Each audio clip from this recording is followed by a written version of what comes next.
আপনারা দেখছেন AGT live 24/7।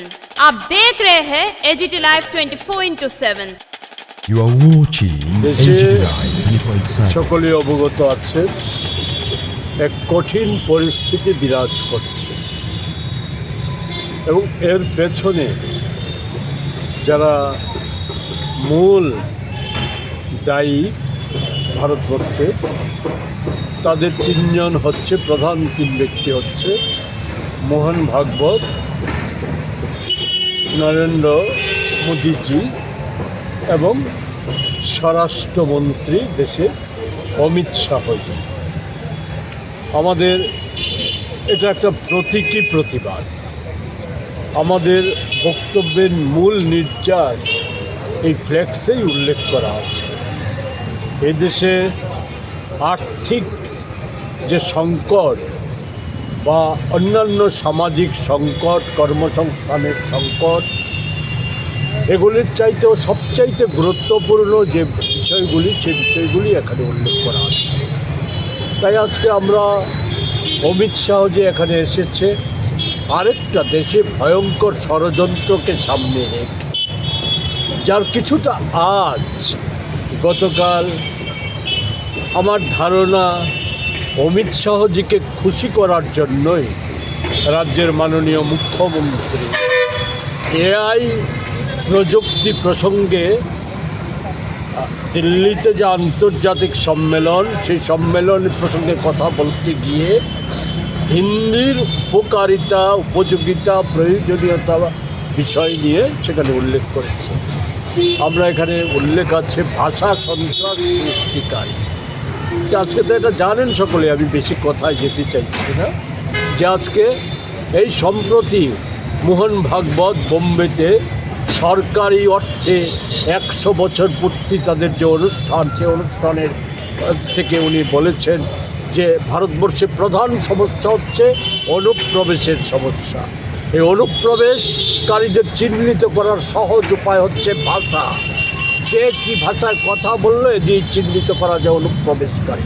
এবং তার জন্য আরএসএসের লক্ষ কোটি স্বেচ্ছাসেবক তৈরি আছে, সেই সমস্ত ভাষাকে ভিত্তি করে অনুপ্রবেশকারীদের চিহ্নিত করে এই দেশ তাড়ানোর জন্য তারা তৈরি আছে। তো এটার সাথে একটা অঙ্গাঙ্গিভাবে জড়িত।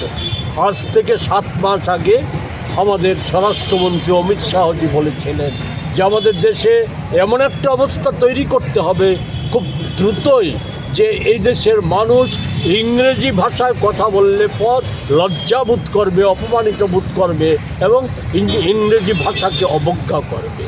এই কথাটা বলে উনি যেটা বলেছিলেন সেটা হচ্ছে এই, যে উনি এই দেশে রাষ্ট্র ভাষা হিসাবে হিন্দি যাতে গোটা দেশে চালু হয় তার জন্য ওনাদের প্রয়াস জারি আছে, সেটা জারি থাকবে। এরই অঙ্গ হিসাবে আজকের সরকারি কর্মচারী এবং আমাদের মাননীয় মুখ্যমন্ত্রী গতকালকে হিন্দির সুখ্যাতি করতে গিয়ে বলেছেন, আমি কোনো ভাষার বিরোধী নই, সব ভাষা প্রথম কথা হচ্ছে আমি মাতৃভাষার পক্ষে। আজ আগামীকাল আন্তর্জাতিক মাতৃভাষা দিবস, তার প্রাককালে এই কর্মসূচি এর রাজনৈতিক যে বিজেপি আরএসএসের যে কর্পোরেট সাম্প্রদায়িক যে রাজনৈতিক, সেই রাজনৈতিক আতাতেরই এটা একটা অংশ। ভারতবর্ষে সাংবিধানিকভাবে স্বীকৃত 22টি ভাষার মধ্যে হিন্দি একটা ভাষা। একে কোনো রকমেই একমাত্র রাষ্ট্রীয় ভাষা হিসাবে চালিয়ে দেওয়া যায় না। আমরা তার অতীতেও বিরোধিতা করেছি, আজকেও তার আমরা বিরোধিতা করছি। মাতৃভাষা যেমন প্রাসঙ্গিক, মাতৃভাষায় যেমন সর্বত্র সুযোগ সুবিধা দিতে হবে, আমাদের রাজ্যের ক্ষেত্রে আমাদের যেমন দাবি হচ্ছে আমাদের মাতৃভাষা বাংলা, একে খাটো করার চেষ্টা, একে আক্রমণ করার চেষ্টা দেশের বিভিন্ন প্রান্তে হচ্ছে। সেই জায়গায় বাংলা ভাষায় কথা বলার জন্য পিটিয়ে খুন করে ফেলার মতো ঘটনা সংঘটিত হচ্ছে। সেই সময় আমাদের ককবরক ভাষাকে অমর্যাদা করার নানা প্রক্রিয়া শুরু হচ্ছে। ককবরক ভাষাও আমাদের একটা বিরাট অংশের মানুষ, 31-32% মানুষের মাতৃভাষা, একে 8ম তফসিলে তাকে অন্তর্ভুক্ত করার আমাদের দাবি আছে।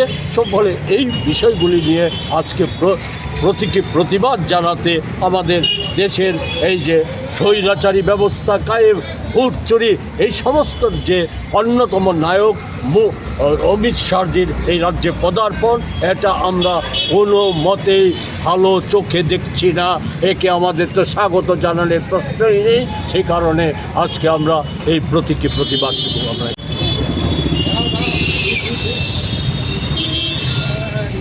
ये न्यूज़ कंटेंट देखने के लिए शुक्रिया। अगर आपका कोई सुझाव है तो हमें कमेंट कीजिए, सब्सक्राइब कीजिए AGT Live 24/7।